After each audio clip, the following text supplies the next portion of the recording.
ఆదికాండము 24వ అధ్యాయము చదువుతున్నాము, ధ్యానం చేస్తున్నాము. మరి మనం బేసిక్స్ ఆదికాండంలో నేర్చుకోకుండా ముందుకు పరిగెత్తుతూ ఉంటాము. ఎవరైనా అకస్మాత్తుగా అబ్రహాం తండ్రి పేరు ఏంటంటే ఎవరు కూడా చెప్పలేదు. కారణం ఏంటంటే అబ్రహాం తండ్రి పేరు ఏం పేరమ్మా? తెరలు తండ్రి పేరు నాహోరు. నాహోరు తండ్రి పేరు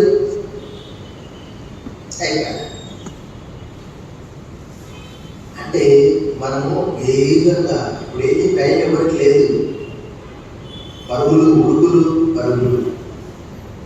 ఆదికాండం చదివితే మనకు అన్ని ఆరంభం అంతా. మనం ఇప్పుడు మన విశ్వాసం తండ్రి అయినటువంటి అబ్రహాం గురించి చదువుతున్నాము. ఇది చివరి అధ్యాయం ఆయన గురించి. 25వ అధ్యాయంలో చనిపోతాడు. కాబట్టి మరి నేను ఇప్పుడు మరలా ఆదికాండం రాస్తూ ఉన్నాను. 12వ అధ్యాయం నిన్ననే రాశాను. హిందీ బైబిల్ మరలా తెలుగులో చదువుతాను, మరలా ఇంగ్లీష్లో చదువుతాను. 24వ అధ్యాయంలోని కొన్ని మనం 33వ వచనం, అతనికి భోజనం పెట్టించింది కానీ అతడు నేను వచ్చిన పని చెప్పక మునుపు భోజనం చేయనగా లాభాలను చెప్పుకున్నాడు. ఒక 10 వారికే ఒక దృఢ సంకల్పం ఉన్నది. ఎవరతను? ఎలీయజర్. అందరూ ఏమంటారు? ఎలియాజర్ అంటారు, కానీ అక్కడ ఉందా ఎలియాజర్ అని? ఎలీయజర్ 15వ అధ్యాయంలో చూస్తే మనకు ఆ పేరు మనకు కనిపిస్తూ ఉన్నది.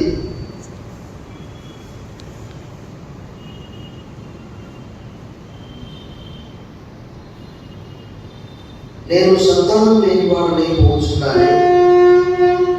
దమస్కు ఎలీయెజెరు 15వ అధ్యాయం 2వ వచనంలో ఎలీయెజర్ మరి అతను సుదూర ప్రయాణం చేశాడు. మనం చెప్పుకున్నాం కదా, కొన్ని 100 మైళ్ళు ప్రయాణం చేశాడు. 12వ అధ్యాయంలో హారాను నుండి బయలుదేరి కనానుకు వచ్చాడు. మళ్ళీ ఇప్పుడు కనాను వచ్చి మళ్ళీ ఎక్కడికి వెళ్తున్నాడు? మళ్ళీ చెప్పాలి. ఫస్ట్ హారాను నుంచి దేవుడు పిలిచాడు. హారాను నుండి బయలుదేరి ఒరిజినల్గా అబ్రాహాం యొక్క ఊరి పేరు ఏం పేరు?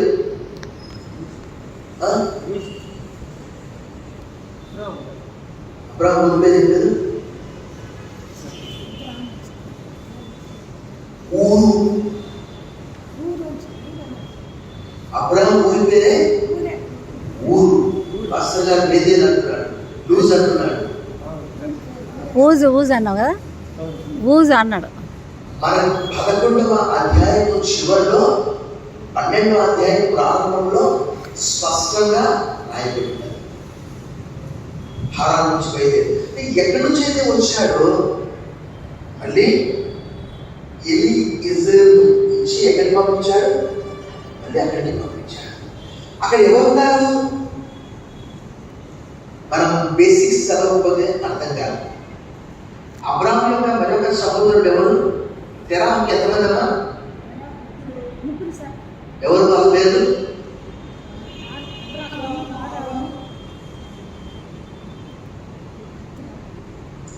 అబ్రాహాము ఒక వ్యక్తి, నాహోరు ఒక వ్యక్తి, హారాను మరొక వ్యక్తి. 3 సహోదరులు. ఎక్కడికి పంపించాడైనా? నాహోరు మిల్కా కుమారుడు బెతుయేలు కుమార్తె రిబకాను తీసుకొని రావడానికి పంపించాడు. మనం చుట్టూ తిప్పిన అర్థం కాదు ఎవరికి. కారణం ఏంటి? మన బేసిక్సే.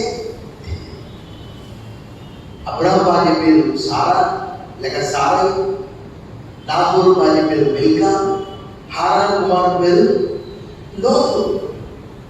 నేను నిన్న హిందీలో రాశాను. అన్న కొడుకును ఏమంటారు తెలుసా హిందీలో? ఎవరికైనా తెలుసా? భతీజే, భతీజా అంటే బ్రదర్ సన్, సిస్టర్ సన్. భతీజా అంటారు, ఇంగ్లీష్లో అయితే నెవ్యూ అంటారు. సో ఇక్కడ మనం బేసిక్స్ నేర్చుకోనంత కాలం మనం ముందుకు వెళ్ళినా లాభం లేదు. ఏంటి అది? కాలం నుంచి మరలా హారానుకు ఎలీజర్ను పంపించాడు. అంత దూరం ప్రయాణం చేసి కూడా అనేమో మధ్య తినొచ్చు కదా, కానీ ఏమంటున్నాడు? నేను వచ్చిన పని చెప్పక ముందు భోజనము. యేసుప్రభువు ఏమన్నాడు? యోహాను సువార్త 4:34 నన్ను పంపిన వారి చిత్తము నెరవేర్చు తుదముట్టించుటయు నాకు ఆహారము భారమైనది. అదే నా అన్నం. ఈయన కూడా ఏమంటున్నాడు? నేను భోజనం చేయను కాక చేయను. చెప్పు, నువ్వు పిల్లలు ఇస్తావా ఇవ్వవా? అక్కడ రాయకుండా తర్వాత అక్కడ చూస్తే నువ్వు ఇస్తావా ఇయ్యవా ఈ సంగతి చెప్పు, నేను వెళ్ళిపోతా. చూడండి,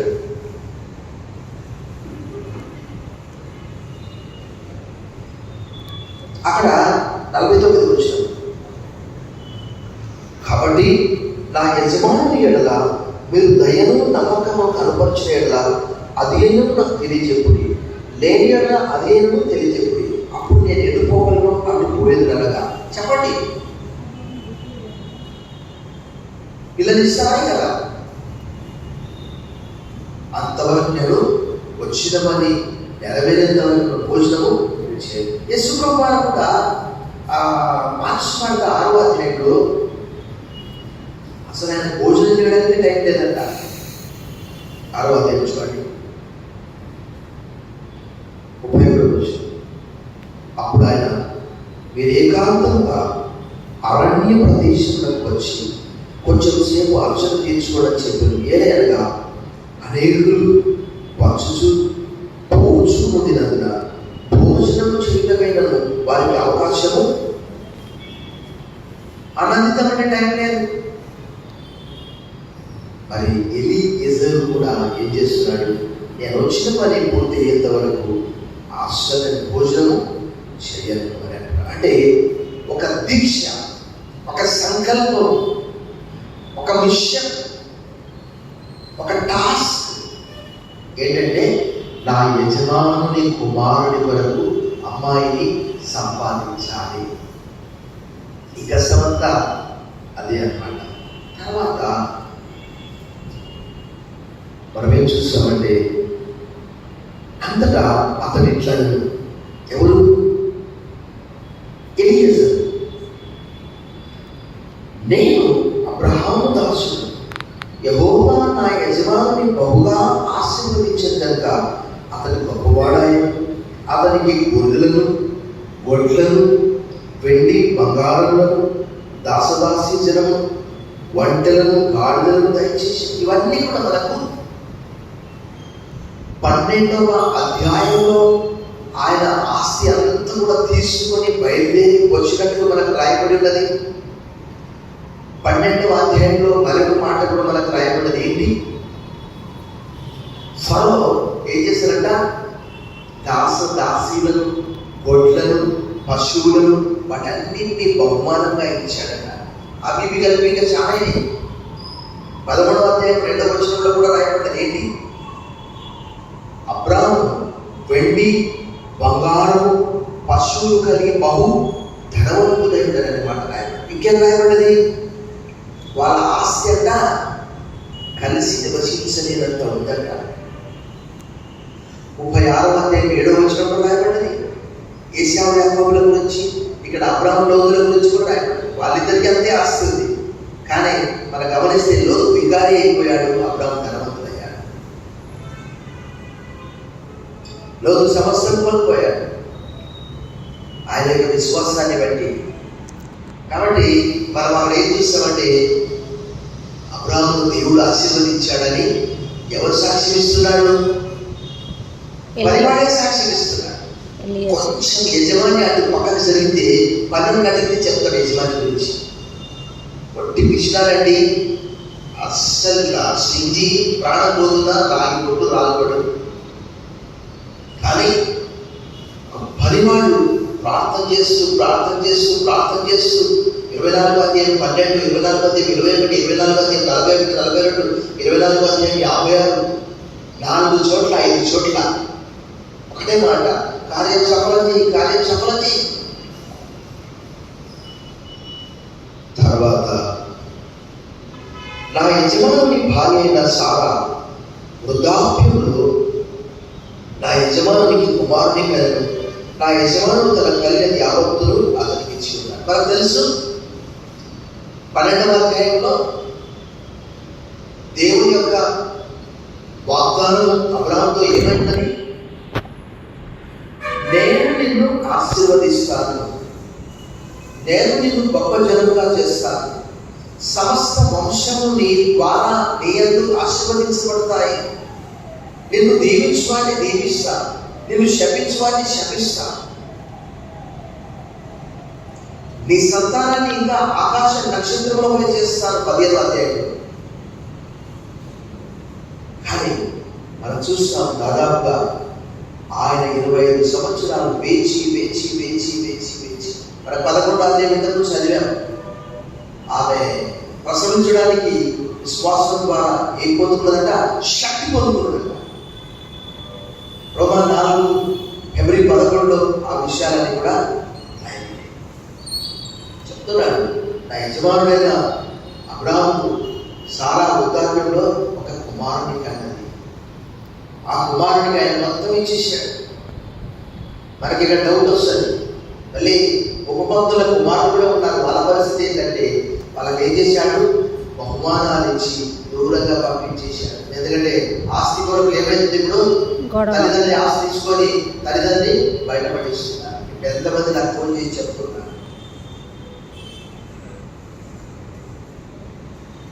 మరియు నా యజమానుడు నాతో, నేను ఎవరి దేశంలో నివసించున్నాను, ఆ కనానీయుల పిల్లల్లో ఒక పిల్లను నా కుమారునికి పెళ్లి చేయవద్దు.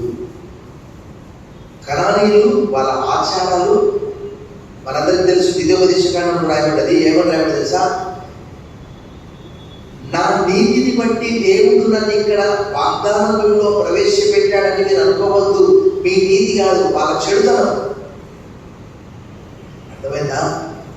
మీ నీతి కాదు, వాళ్ళ భయంకరమైనటువంటి చెడుతనం. అందుకే ద్వితీయోపదేశకాండం 7వ అధ్యాయం 3వ వచనంలో ఏమని రాయబడ్డది? మీ కుమార్తెను వారికి ఇవ్వకూడదు, వారి కుమార్తెను మీరు చేసుకోవడానికి వీలు లేదు. ద్వితీయోపదేశకాండం 7వ అధ్యాయం 3వ వచనంలో ఆ విషయం రాయబడ్డది. కాబట్టి 24వ అధ్యాయం స్టార్టింగ్లో అబ్రాహాము ఏమని ప్రమాణం చేయించుకున్నాడు? అయ్యా, నేను ఎవరి మధ్య కాపురం ఉంటున్నాను, వారిలో ఒకదాన్ని మాత్రం నా కుమారునికి చేయవద్దు అని ఏం చేశాడు? ప్రమాణం చేయించుకున్నాడు.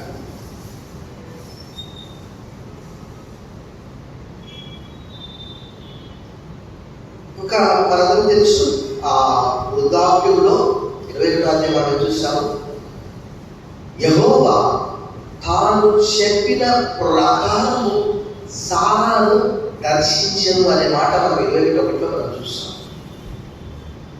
అప్పుడు అబ్రాహాము గారికి 100 సంవత్సరాలు, సారాకు 90 సంవత్సరాలు. 90 సంవత్సరాలు అంటే మనం ఏం చూస్తాం? 23వ అధ్యాయం 1వ వచనంలో ఆమె చనిపోతే, సారా చనిపోయే టైంకి పాపం పెళ్లి చూడలేకపోయింది తల్లి. సారా చనిపోయే టైంకి ఇస్సాకు ఎంత వయసు తెలుసా? 37 సంవత్సరాలు. ఇంకా పెళ్లి కాలే. ఇప్పుడైతే 40 ఏళ్ళ ముసలోళ్ళు అయిపోతున్నారు. ఆడవాళ్ళకైతే 45 సంవత్సరాల పీరియడ్స్ అయిపోయి ఇంక పెళ్లి చేసుకుంటే లాభం ఏంది? ఇంకా పిల్లలు. అప్పుడు ఎలియేజర్ చెప్తున్నాడు ఆ మాట అంతా కూడా. అయితే నా తండ్రి ఇంటికి చూసారా, మనం మళ్ళీ ఎక్కడికి వెళ్తున్నాము? 11వ అధ్యాయానికి వెళ్తున్నాను. ఎలియజర్తో ఇప్పుడు నేను ఇంత ఖచ్చితంగా ఎందుకు చెప్తున్నాను తెలుసా? నిన్ననే ఆదికాండం 12 రాశాను. ఇప్పుడే నేను చెప్పాను. తెరాహుకు 3 కుమారులు, అబ్రాము, నాహోరు, హారాన్. వాళ్ళు అక్కడే ఉండిపోయారు. లోతు అనవసరంగా తోకలు తీసుకొని వచ్చింది. అబ్రాహం అవసరం లేదు, పిలిచింది అబ్రాహ్మనే. తోకలు తీసుకురావాల్సిన అవసరం లేదు. పార్కంలో పుట్టుకలా ఎక్కడికి వెళ్ళమంటున్నాడు? నా తండ్రి ఇల్లు అంటే తెరాహు. తెరాహు తండ్రి పేరు మళ్ళీ నాహోరు. నాహోరు తండ్రి పేరు సెరుగు. సెరుగు తండ్రి పేరు రయ్యు. అక్కడికి వెళ్ళు, అక్కడికి వెళ్ళదు, చుట్టుపక్కల కాదు అంటే అక్కడికి వెళ్ళాడు. నా వంశస్థుల యొక్క పెళ్ళు రాయబడ్డాడు. నా కుమారుడికి పెళ్లి చేయుటకు ఒక పిల్లని తీసుకొని కావాలని నా చేత ప్రమాణం చేయించాను.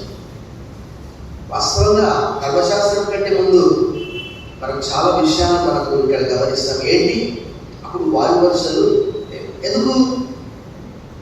ఒకటే కుటుంబం. ధర్మశాస్త్రం తర్వాత లేఖకాండం 18వ అధ్యాయంలో చిన్నమ్మ, పెద్దమ్మ, చిన్నాయన, అత్త, వరదలను కూడా చేసుకోవడానికి వీల్లేదు. నీ భార్య బ్రతికి ఉండగా నీ వరదలను పీడించకూడదు. కొంతమంది భార్య బ్రతికి ఉండగా వరదలకు లైన్ వేస్తున్నారు కదా. కొలసీలకు రాసిన పత్రికలు, ఎఫెసీయులకు రాసిన సరసోక్తులు వర్షం వరదలేదని.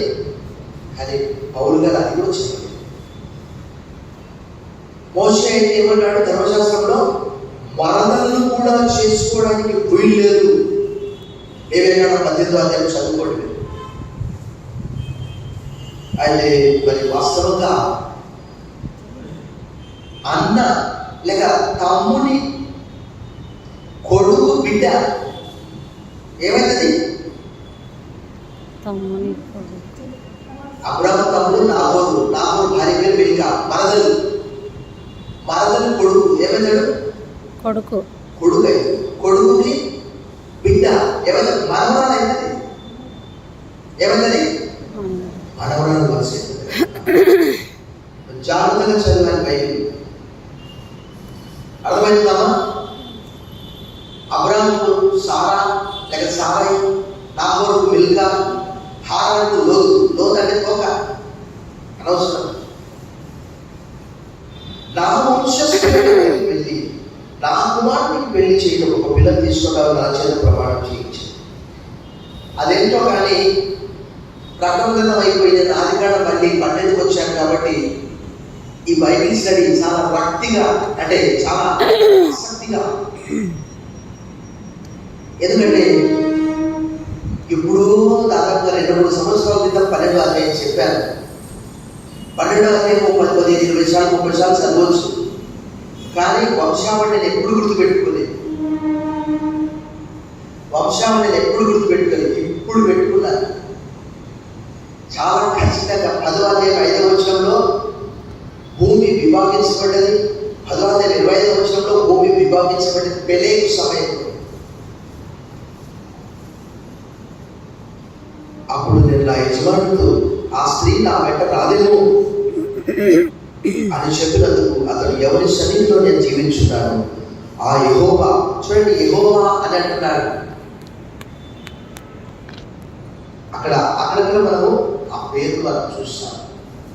యెహోవా నీతో కూడా తన దూతను పంపి, చూసారా, నీ ప్రయాణము సఫలం చేయను. ఇక్కడ మనం ఎన్నిసార్లు మనం చూస్తున్నాము? 24:12, 24:21, 24:40, 24:41, 24:42, 24:56. సఫలం, సక్సెస్. ఎలియజర్తో అంటున్నాడు, ఒకడో కాదు నీకు ముందుగా నా దూతను పంపిస్తాను. నేను నా వంశస్థులలో మరలా అంటున్నట్టు నా వంశస్థులు అంటే ఎవరు? నాహోరు, మిల్కా కుమారుడు బెతుయేలు, బెతుయేలుకు రెబెకా, లాబాను. గుర్తుపెట్టుకోండి, బైబిల్లో ఉన్నది ఎంత గొప్ప దైవజనుడైనా, బిల్లీ గ్రామ్ అయినా, జోనాథన్ ఎడ్వర్డ్ అయినా, రేన్హార్డ్ మూవీ అయినా, ఇంకెవరైనా ఇదే బైబిల్ ఉన్నదే. నా వంశస్థులు నా తండ్రి ఇంట నుండి, మళ్ళీ ఎవరు? తెరాహు, నాగోరు తమ్ముడు, బిల్కా మరదలు, మళ్ళీ నా వంశస్థులు నా తండ్రి ఇంట నుండి నా కుమారుని భార్య తీసుకొని వచ్చారు అంత ఖచ్చితంగా చెప్తున్నాడు. తీసుకొస్తావు, చూడండి, వచ్చను తీసుకొస్తావు, తీసుకురావు, అవును కాదు. నీవు మరలా, నేను ఆదికాండం 11-12 రాసిన తర్వాత ఈ నొక్కి ఒక్కడి చెప్తున్నాను. నీవు నా వంశస్థ యొద్దకు వెళ్ళిదివా? కొంతమంది ఏం చేస్తుంది తెలుసా? ఫలానా చోటికి పోయినా అంటే పోయి వచ్చిన ఎవరు లేదని చెప్తారు. పోయినా పాలకు ఒకటి పాలు అయిపోయినాయి అంటారు కదా. ఫలానా చోటికి వెళ్ళినా షాప్ పూసేసి కావాలంటే చూసుకో, ఏం అవ్వదు. కానీ ఏం చేస్తున్నాడు? ఒకవేళ నేను అక్కడికి వెళ్ళిన తర్వాత వాళ్ళు పంపించకపోతే ఈ ప్రమాణం నుంచి నీకు విడుదల.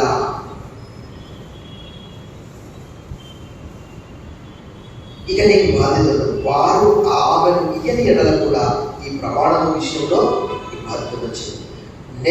నేను ఆ బావి వద్దకు వచ్చి 42 వచ్చింది. అబ్రహాము నా యజమాని దేవుడు పైన యెహోవా. చూసారా అబ్రహాం ఎంత విశ్వాసం ఉందో? ఒక పనివానికి ఎంత విశ్వాసం అండి, ఎంత భక్తి, ఎంత ఒక నిరీక్షణ. ఈరోజు ఏంటంటే వాస్తవంగా చెప్తున్నా, మ్యారేజ్ ఊళ్ళ చుట్టూ తిరుగుతా ఉన్నారు పిల్ల కొరకు పిల్లగాళ్ళు. మ్యారేజ్ బ్యూరోల చుట్టూ తిరుగుతా ఉన్నారు. దేవుని అడగట్లేదు, కనీసం ఒకసారి ప్రభా చూయించు, ప్రభా చూయించు.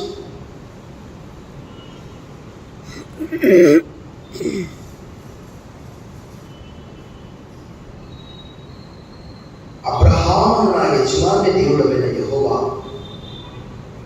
నా ప్రయాణం నీవు సఫలం చేసిన ఎడల, మరలా సఫలం అంటున్నాడు. చూడండి, ఇక్కడ మనము 40లో చూసాము, మరలా 42లో మనం చూస్తున్నామా ప్రసాద్ గారు?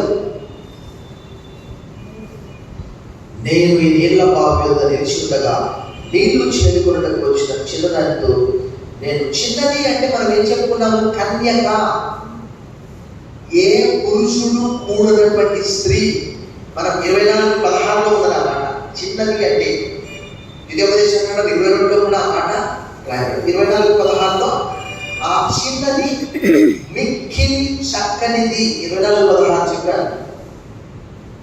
ఆ చిన్నది మిక్కిలి చక్కనిది, ఆమె కన్యక, ఏ పురుషుడు ఆమెను కూడలేదు. గమనించండి అక్కడ 24:16. నీళ్లు చేరుకొనకు వచ్చిన చిన్నదానితో నువ్వు దయచేసి నీ కడవలో నీళ్లు కొంచెం నన్ను త్రాగనివ్వని చెప్పున్నప్పుడు, నువ్వు త్రాగును, నీ ఒంటెలకు చేరిపోయింది కానీ ఎవరి చెప్పును? ఆమె నా యజమాని కుమారునికి యెహోవా నియమించిన పిల్ల అయి ఉండుగా అని మనం చేసుకుంది. ఒక విషయం చెప్పి నన్ను ముగించి వేస్తాను. ఏంటంటే, వచ్చేటామె గర్భంలో నుంచి రాజులు రావాలి, రక్షకుడు రావాలి. ఎవరు రావాలి? రాజులు, రక్షకుడు. రాజులు రావాలి, ఇంకెవరు రావాలి? రక్షకుడు. ఊరికే విశ్వాసం లేదంటే వస్తే లాభం ఏంటి? ఈరోజు ఒక ఆమె తన బాధ చెప్పుకున్నది ఏంటంటే, తమ్ముడి మరదలి కోరుపడలేక ఏం చేసిందట? ఎవరు వచ్చినా పెళ్లి చేసుకోవాలనుకున్నదంట. బాధ ఎవరిది? తమ్ముడి మరదలి. ఎందుకు? మీ అక్క ఇంట్లో ఎదుగుంటుంది. తీరా చూస్తే అతను ఎక్కడో దూరంగా ఉన్నాడు. అతను అంటున్నాడు, నువ్వు ఇక్కడికి రామంటున్నాడు. ఏమంటది? నేను అక్కడికి రానంటుంది. ఇప్పుడు ఏమంటుంది? నీకు నాకు విడాకులు అంటుంది. అంటే గమనించండి, తమ్ముని బాధకు, మరదలి బాధకు, తల్లి బాధకు పెళ్లి చేసుకుంటే ఏమైంది? ఒకరోజు రెబుగా కూడా ఎవరో బలవంతం చేశారని వస్తే అక్కడ రక్షకుడు నాడు, రాజు. ఎంత విధేయత చూపించాలి, ఎంత భక్తి ఉండాలి, ఎంత విశ్వాసం ఉండాలి కదా. మనకు తెలుసు అబ్రహాము కుమారుడు దావీదు కుమారుడైన యేసుక్రీస్తు వంశావళి. అబ్రహాము ఇస్సాకు కనను, ఇస్సాకు యాకోబు కనను, యాకోబు ఎవరిని కన్నాడు? యూదాను అతని అన్నదమ్ములను కన్నాడు. యూదా తామారు నందు ఎవరిని కన్నాడు? పెరెసును జరగును కన్నాడు. పెరెసు యెస్రోమును, యెస్రోము ఆరామును, ఆరాము అమినాదాబును, అమినాదాబు నయస్రోను, నయస్రోను షల్మోను, షల్మోను రాహాబునందు బోయజును, బోయజు రూతునందు ఓబేదును కన్నాడు. ఓబేదు ఎవరిని కన్నాడు? యెషై ఎవరిని కన్నాడు? రాజైన దావీదు వచ్చాడు. కాబట్టి రాజులు రావాలి, వారిలో నుంచి ఎవరు రావాలి? రక్షకుడు రావాలి. సో మరి ఎవరంటే వాళ్ళను దారిలో పట్టి తెచ్చి భక్తకు పెళ్లి చేద్దామా? తెల్లాడాలని అనుకుంటా పుల్ల చదువుకొని వెళ్ళిపోతారు. వీళ్ళంతా ఖాళీ చేసేస్తారు. అలా కాదు, అడుగడుగున దైవ చిత్తాన్ని పరీక్షించి, పరిశీలించి, దేవుని చిత్తాన్ని గ్రహించి ఆమె ఇక మనం వచ్చే పాటలు నేర్చుకుంటాం. ఏమో పోదామంటే వెళ్ళిపోతాను వెంటనే. ఇంకా చాలా విషయాలు ఉన్నాయి. ఏంటి తెలుసా? లాభాలు తెలియకముందే ఆయన అన్నాడు, ఓ మా సహోదరి, ఏమన్నాడు? ఎవరి వేల మందికి నువ్వు తల్లి బగుదువు గాక. పిల్లలే పుట్లే, నీ సంతానము భగవాని కవిని స్వాధీన పరుచుకొందురు గాక. చూడండి, లవణుడు అన్యుడు ఏమంటున్నాడు? పిల్లలే పుట్టలేదు. ఏమంటున్నాడు? వేల మందికి. నిజమే, దేవుని వాక్యం అంత ఖచ్చితత్వంతో మనకు రాయబడినది. మనం వచ్చే వారం మరికొన్ని విషయాలు నేర్చుకుంటాం. మీరు ఆ మిగతా లేఖన భాగాన్ని చక్కగా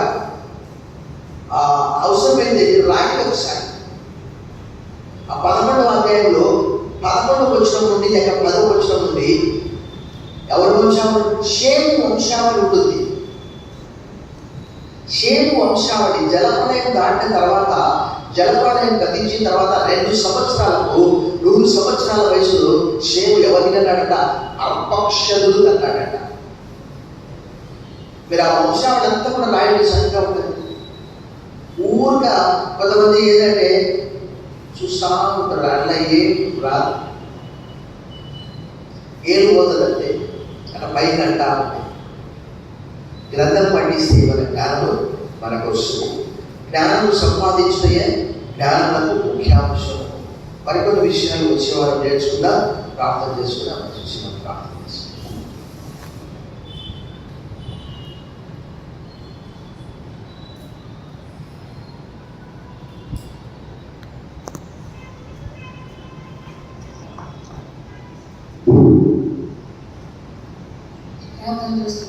పరిశుద్ధమైన దేవాలయం తండ్రి, నిన్న నేడు నిరంతరము ఏకరీతిగా ఉన్న దేవస్తోత్రమయ, నీ దయా, నీ కనికరము, నీ కాపుదల మన మీద ఉంచి ఇక్కడ కూర్చున్న ప్రతి ఒక్కరూ నా తండ్రి నీ వాక్యమును నేర్చుకునే దానికి మాకు అవకాశం ఇచ్చినందుకు వెరలేని స్థుతులు స్తోత్రము చెల్లించుకుంటున్నాను ప్రభువా.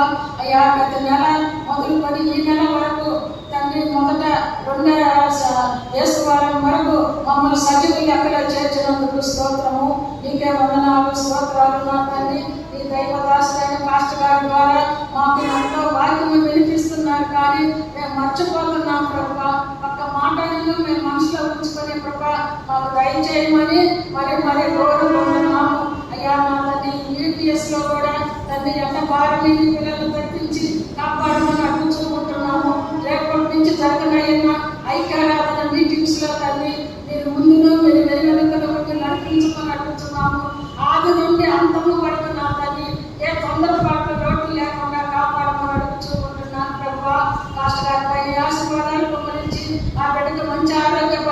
దయచేసి మాకు ఎంతో వాక్యమును వినిపిస్తూ ఉంటుండగా సహాయం చేసి నడిపించుకోమని అడుగుతున్నాము. పాస్టర్ గారిని ఇద్దరు పిల్లలు కూడా మీరు ఆశీర్వదించి కాపాడుతున్నందుకు స్తోత్రము. ఇక్కడ కూర్చున్నాం ప్రతి ఒక్క బిడ్డను పేరు పేరు కోసం దీవించి కాపాడమని అడుగుతున్నాము. మాకు తలంతో పుట్టక మునిపే మా మనసు తెలియదేవా, మాకేది అక్కడ ఉన్నదో మీకు తెలియదు ప్రభా, స్తోత్రము. అడగవలసిన వారం కాబట్టి నేను అడుగుతూ ఉంటుండగా మా అవసరతలు తీర్చమని అడుగుతున్నాము. అయ్యా మీ చిత్తమైతే వచ్చే వారం మీ మాటగా కూడుకొని నేను ప్రార్థించుకొని నేను స్థుతించుకొని గనపరుచుకునే బాధ్యత ఇక్కడ కూర్చున్న మాకందరికీ దయచేయమని, కావాల్సిన బిడ్డలను మీరు ఈసారి కనిపించమని, మహిమ ఘనత ప్రభావం మీరే పొందమని. అయ్యా నా తండ్రి పాస్టర్ గారి బంధువులు నా తండ్రి ఎంతో మంది నేను తెలుసుకోలేదని తండ్రి పాస్టర్ గారు చెబుతూ ఉంటుండగా వాళ్ళని మీరు సంధించి అయ్యా విగ్రహారాధన నుంచి దోషి చేసిన తండ్రి నిజమైన దేవుడిగా నేను తెలుసుకునే కృప దయచేయండి. ఆ మాదిరిగా లోకంలో కూడా ఎంతో మంది నేను ఎనగక చెట్లకు గుట్లకు రాళ్లకు పాములకు మనుషులకు సూర్యచంద్ర నక్షత్రాలకు ఆకాశములకు భూమికి సముద్రానికి సృష్టికర్త అయిన నిన్ను మర్చి సృష్టిని పూజిస్తున్నారు ప్రభా. మీరు అక్కడ సమీపంగా ఉన్నది నా తండ్రి. అందరూ అంతటా మారు మనసు పొందవాలని సెలవిచ్చిన దేవా, ప్రతి ఒక్కరు యేసు నామమున మోకాడు పొందవాలని సెలవిచ్చిన దేవా. ఒక పార్టీ నశించడం నాకు ఇష్టం లేదన్నారు కాబట్టి మేము అడగవలసిన వారు కాపాడుతున్నాము. కార్యం జరిగించేదే మీరే ఘనత మహిమ పొందమని ఇచ్చిన సమయాన్ని బట్టి వెరలేని స్థితులు స్తోత్రం చెల్లించుకుంటూ మా ప్రభువును తమ కుమారుడైన యేసుక్రీస్తు వారి పేరట అడిగి ప్రతినాడు వేడుకొంచున్నాను తండ్రి. ఆమేన్. పరమ తండ్రి అయిన దేవుని ప్రేమ, కుమారుడైన యేసుక్రీస్తు వారి దివ్య కృప, పరిశుద్ధాత్మ దేవుని యొక్క అన్యోన్య సహవాసం మనందరికీ సదాకాలం తోడై ఉండుగాక. ఆమేన్. God bless you all.